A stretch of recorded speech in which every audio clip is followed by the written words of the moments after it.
I heard somebody say that if you do what is easy, your life will be hard. But if you do what is hard, your life will be easy. I'm going to call bullshit. If you do what is easy, your life will be hard. If you do what is hard, your life will be hard. At the end of the day, your life is going to be fucking hard because life is hard. You get to choose the hard you want. That's ultimately what this boils down to. If you do what is easy, and let's just say you make the easy choice over the hard choice. It's easier to get McDonald's and an ice cream than it is to eat healthy and cook your own meal. It's easier to drink booze and feel like a victim than it is to drink water and recognize that you can be the changer and creator of your life. No matter what you choose, it's going to be fucking hard. The question is, are you going to choose to live like a victim, or are you going to choose to live like a creator? The fact of the matter is that the United States Military Special Operations is full of all sorts of different kinds of people. It's full of douchebags, hard workers, really good quality individuals, and really shitty quality individuals. It's full of everybody. I mean, it's a microcosm of the U.S. population. It's a direct representation in a lot of ways of the U.S. population. You get dudes who aren't very smart that are hard as fuck. You get guys that aren't hard as fuck that are super smart but are also physically capable. There's no such thing as, the perfect operator, or I think, in fact, in that matter, the perfect person ever. But with that being said, when you choose and you volunteer to go to selection or BUDS or any of the other type of selection processes out there for the United States Military Special Operations, you're volunteering to do something really fucking hard. And when you get selected, it doesn't get easier. The U.S. Army Special Forces Qualification Course, or the SFQC, when you get selected and you go to the Q course, it doesn't get any easier. You have to learn a foreign language. That shit ain't easy. You have to become very proficient in a subject matter expert, even in your job set, whatever that job skill is. That's not fucking easy. You have to go through SEER school again. I mean, for those of us who volunteered to go the first 2 times prior to us even going to the selection, I was a glutton for punishment. I volunteered to go to SEER school a couple of times prior to selection, and then after selection and went to the Q course, I had to go through SEER again. That's not easy. That shit's hard. Selection's hard. Q course is hard. Then you get to your team and you think, oh, I'm a Green Beret. I'm at my team. Well, that ain't the fucking case. Like, you're a nobody. Just keep your fucking mouth closed and your ears open. Do your fucking job. And doing the job's not easy. There's nothing about it is easy. It's hugely, hugely fulfilling. So much purpose can be found. So much identity can be found. So much opportunity to be better generally in what you do and knowledge base. It's there. It's available. It's fucking spectacular, and it ain't fucking easy. I had a guy once said, look at him, it's very, very, very simple. You can make a decision. Making the decision is simple. It's a simple decision, left or right. Simple decision, left or right. It ain't fucking easy. Sometimes the hardest thing for us to do is to make the hard decision. So one of the number one, I think, deficiencies in new business owners and leaders that are still developing themselves, we're all developing ourselves as leaders, but I'm talking about brand new leaders, is making a hard decision. For new business owners, it's keeping that cancerous sales guy that's generating a shit ton of fucking revenue, but he's a worthless piece of shit. He has a horrible attitude, or she has a horrible attitude. She likes to talk shit about the company. She talks shit about other people, or he talks shit about other people inside of the company. Like, they're just cancer. The hard decision would be to get rid of them. The easy decision is to keep them on because they're generating revenue. It's simple. It's a simple decision. You either get rid of them or you keep them. It's not easy. And the reason why the decision's not easy, and the reason why making the easy choice or doing easy things in your life is hard, is because even the easy things aren't hard, because there's so much emotional capital invested into the decision that's made. A lot of times people eat like shit because they don't find themselves to have any personal value or personal worth. The easy decision is to eat the cheeseburger or the Big Mac or the French fries, the ice cream or the pizza or whatever shitty unhealthy food you want to consume for the day to continue to feed your fucking fat problem. But your body is not the problem. It's your lack of personal value and worth. That's the problem. So many people think they're unworthy. So many people think they're unworthy to have anything in their life. So many people think they're unworthy to have success. So many people think they're unworthy to start. I had somebody, this was said at an event, and I just couldn't believe it. They were like, man, I feel like an imposter. They had a company that was worth $3 million. They had done $3 million in revenue, and they grew their company 100% every year. So the first year they did business, 150% the next year. The first year they did business was $500,000. The next year they did $1 million. The next year they did $3 million. And he said, I feel like I'm an imposter. And he said this to me.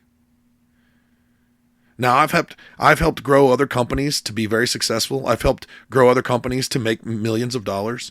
I've never grown my own personal company to make millions of dollars, but I've helped other companies do it. And here I am speaking at this event about leadership and team development, and here's this guy saying that he feels like an imposter. He feels like an imposter because he doesn't see his own worth and value. He doesn't feel worthy to be inside the same space. So the fact is that there's a shit ton of motivational speakers out there that speak from a place of a lack of personal experience. And they speak to things that they don't necessarily know or they haven't necessarily experienced. I know what it is to be broke as fuck. I know what it is to be homeless. I know what it is to be hopeless and helpless to the point of wanting to kill yourself. So let's tell that story. I haven't actually told this story other than speaking events or speaking engagements. So I'll tell the story for the podcast and just put it out there. When I decided to get out of the military, I lost my identity, my mission, and my purpose completely. And I think I might have spoken to this story a little bit in the first episode. Anyway, I spent a long time sending out emails and resumes, and I pushed them out, a lot of them out. And I didn't really hear anything back. And the other piece too was, I wasn't going to go fucking work at a McDonald's or a Wendy's and flip burgers and fry fries. I literally just got done doing pretty high level operations in the U.S. military that had a lot of impact. There's a lot of purpose behind all the stuff that I did. At least I felt it. And then I stepped in the civilian market, and I didn't speak the language. I don't speak the language. I don't have the same mentality. And I lost my identity. I lost my purpose, and I had no mission. So it was a Tuesday morning, and my now wife, my fiance at the time, she was doing an internship program. So she quit her job that she had gotten a bachelor's degree, and she quit her job. She decided to go back to school to get her master's to be a prosthetics and orthotics clinician or technician. I can't remember exactly what the title is. So she went back to school to get her master's degree. And at the end of the master's degree program, she had to do an internship. So she was interning for a company, and we were living in this little small cabin in south of Lexington, Kentucky, in a little town called Lancaster. Or if you're from there, it's Lancaster. And it was a Tuesday morning. And that Monday, I had sent a text message, a very good friend of mine, very close friend of mine, and said, hey, I'm back in town. I'd like to take you out for a beer. Now, mind you, I couldn't afford anything. I couldn't afford to put gas in the truck. I couldn't afford to put groceries in the refrigerator. I had no income, had no money. We were making less than $18,000 a year, and that was just on her income being in an intern program. And so I was selling my military surplus, all the military gear that I had acquired over the years of being in. I was selling it just so I could put gas in the truck, a little food on the table. You want to talk about feeling worthless? You want to talk about having no personal value? Go from doing a job where you are in a lot of ways on the top of the food chain, and everything you do is purpose-driven and intentional. Step into the civilian market. Have your body shut down on you and not function properly. Have your body stop producing testosterone. Find yourself in a depression. You have no identity. You have no purpose. You have no mission. And you can't provide. You cannot provide. You can't even participate in providing. Because you're so fucking lost in your own bullshit stories that you can't see any possibility of anything, because you only know what you know. You don't know how to translate your skill set into the civilian market. You never learned how to do that. Nobody taught you how to do that. You don't know how to take what you've learned and find or figure out a way to make it of value to the civilian market. You're just kind of lost, man. That's where I found myself. So my fiance left and she went to work, and I drank every drop of alcohol in the house, and there was a lot. And I wrote my suicide note, and I sat on the couch and I looked at my pistol, and I decided that I was done and I didn't want to be here anymore. And the last thing I remember is lifting the pistol up to put in my mouth. And I remember the pistol steel of the slide sitting on my teeth. And that was the last thing I remember. That's it. The next thing I remember is coming to, being laid over on the couch with the pistol still in my hand, and my fiance coming through the back door of the house. And I realized that my suicide note was on the table and the gun was in my hand. And so I snatched the note up to try and hide it. And she proceeded to get upset with me. She got angry with me because all she saw was booze bottles everywhere, and me passed out on the couch playing with my pistol. It's a normal Tuesday, normal Wednesday, whatever day it was. Tuesday, I think it was a Tuesday morning.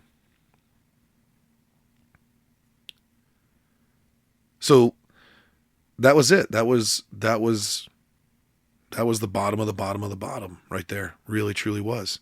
The next day I got a phone call from my good friend who owns a tactical training company out of Louisville, Kentucky. And when he called me, he asked me, he's like, dude, are you back? And I was like, yeah, I'm back. He's like, no, are you back? Like, are you back in town? Are you contracting? Are you leaving again? Are you going anywhere? I was like, no, bro, I'm back. I'm good. I'm here. I'm in. I'm back. And he was like, good. Well, are you looking for work? And in my mind, I'm like, in my mind, I'm like, dude, I'll lick the shit off your toilet for $20 right now. Like $20 is $20. That's where we are with this. And so the next week he offered me an opportunity to come help him out with a job that he had to do in Northern Ohio. And so we, that Sunday I linked up and we went to Northern Ohio. We were supposed to train 12 or 14 guys. I think initially, we ended up training 40 something the first 4 days, and it dropped down to like 20 something the last day. And we came back. And he gave me twice as much as what we agreed upon. And he wrote me a check, and he said it wasn't an option. And it was his investment. He said, this is my investment into you. I want you to be a part of this company. If you don't want to be a part of the company, I understand, but use this to, get your shit caught up. I understand where you're at. And he gave me some cash. And he said, go do something this weekend for you and the missus. Go get a steak and go get some jeans, whatever. Just fucking go do it because you can. And in that moment, what I realized was that I didn't have a tribe, and now I did. And I also knew that I had value. That what I had learned was translatable, it was presentable, it could be brought to law enforcement and help them be better. And I heard a quote the other day, and I don't know if I wrote it down or not, but I heard a quote the other day, and I thought it was really spectacular. Oh, it was this quote. It said, when you don't get a miracle, you can be one. And in that moment, my boy Trip was my miracle. He was the miracle. And it was a miracle of recognizing and understanding that I had value, that I wasn't worthless, that I could provide something and help other people make it home to their families. And that's what I did. And so for some time after that, about 3.5 years, I became the director of training for this company and trained a shit ton of law enforcement officers all over the country. Train them in basic tactics, train a lot of SWAT officers, focused on not only tactics, but the combination of mechanics and mentality. You guys know, and I speak to this before, I believe that tactics is a combination of mechanics and mentality. And I think that, a monkey can push the button and pull the lever, but it's about the when and why